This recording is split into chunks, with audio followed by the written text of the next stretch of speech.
Baik, Malaysia berada pada tahap landasan yang positif bagi mencapai matlamat pembangunan mampan SDG dengan 99 indikator pada tahun 2022.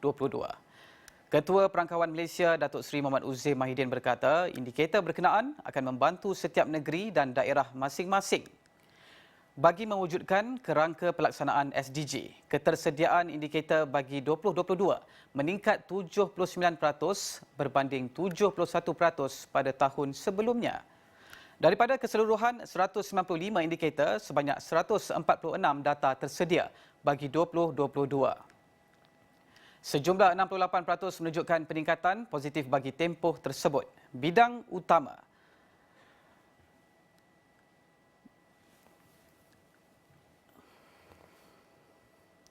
Baik, kita nak terus kepada data di belakang saya ini yang merupakan indikator matlamat pembangunan mampan SDG. Kalau kita melihat kepada indikator matlamat pembangunan mampan SDG, satu perubahan yang agak ketara daripada tahun 2018 dan bergerak menuju ke 2022 iaitu 99 ataupun 41% dan menuju ke 2022 195 ataupun 79%. Dan bercakap mengenai dengan perubahan ini, kita ingin melihat bagaimana bidang-bidang tumpuan terhadap indikator yang telah pun disebutkan tadi, dan ini adalah penjelasan mengenai dengan beberapa indikator utama. Dan yang pertamanya kita akan teruskan kepada kemajuan masyarakat. Kemajuan masyarakat terdapat 69 indikator bagi mengukur pencapaian bidang tumpuan bagi kemajuan masyarakat. Sejumlah 31 indikator telah pun mencapai tahap yang boleh dikatakan agak memuaskan. Dan kalau kita nak melihat kepada kemajuan masyarakat di sini, nisbah mortaliti ibu bersalin bertambah baik iaitu kepada 26.0 pada 2022 dan juga berbanding dengan 68.2% pada 2021 bagi setiap 100,000 kelahiran hidup.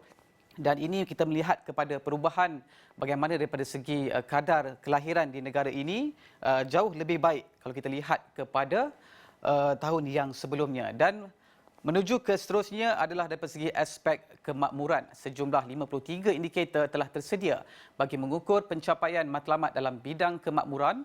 Pencapaian yang baik telah dilaporkan bagi 26 indikator termasuk pertumbuhan tahunan KDNK dan kadar pengangguran. Dan kalau kita melihat juga di data ini, kadar pengangguran kita lihat bertambah baik iaitu kepada 3.9% pada 2022 berbanding 4.6% pada 2021. Dan bercakap mengenai dengan topik pengangguran ini merupakan satu topik yang agak membimbangkan khususnya dalam rakyat Malaysia sendiri, dan tapi bagaimanapun kita dapat melihat perubahan yang agak positif dan daripada segi peratusannya juga mengikut tahun dan jantina. Pada 2021 4.5% kadar pengangguran dan 2022 3.8% kadarnya agak menurun, dan begitu juga dengan perempuan pada 2021 4.8% dan seterusnya menurun kepada 4.1% pada 2022. Dan bergerak kepada yang seterusnya iaitu daripada segi aspek penjagaan bumi. Bagi mengukur pencapaian bidang ini terdapat 40 indikator yang diukur, dan daripada jumlah itu 18 indikator telah menunjukkan pencapaian yang baik termasuk kadar kitar semula kebangsaan dan kuantiti buangan terjadual. Dan kalau kita melihat juga daripada sini apa yang telah pun dibentangkan, kuantiti buangan terjadual yang diuruskan pada 2022 menurun kepada 5.9 juta tan metrik berbanding 7.5 juta tan metrik pada 2021. Dan bercakap mengenai dengan penjagaan bumi, di sini kita boleh melihat bagaimana kesedaran masyarakat khususnya tentang sisa pembuangan ini yang diuruskan lebih berjadual, dan juga bagaimana daripada segi pihak berkuasa mampu menangani isu mengenai dengan alam sekitar ini. Dan seterusnya kita nak menuju kepada bidang yang seterusnya iaitu keamanan. Bidang keamanan terdapat 16 indikator bagi mengukur pencapaian matlamat dalam bidang ini. Pencapaian yang baik dilaporkan bagi 9 indikator, antaranya bilangan kes jenayah, kekerasan dan orang tahanan yang tidak dijatuhkan hukuman. Bilangan orang tahanan yang tidak dijatuhkan hukuman menurun kepada 29.5% pada 2022 berbanding 39.3% pada 2021. Satu perubahan yang agak positif di mana daripada segi faktor keselamatan dan juga aspek undang-undang jauh lebih baik kita melihat kepada aspek segala yang telah pun ditambah baik, kelihatan ada perubahan yang positif.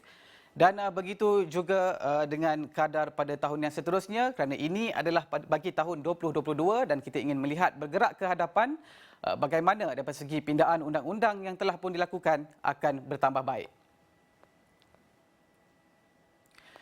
Baik, Awani 7.45 berhenti rehat seketika, kembali selepas ini.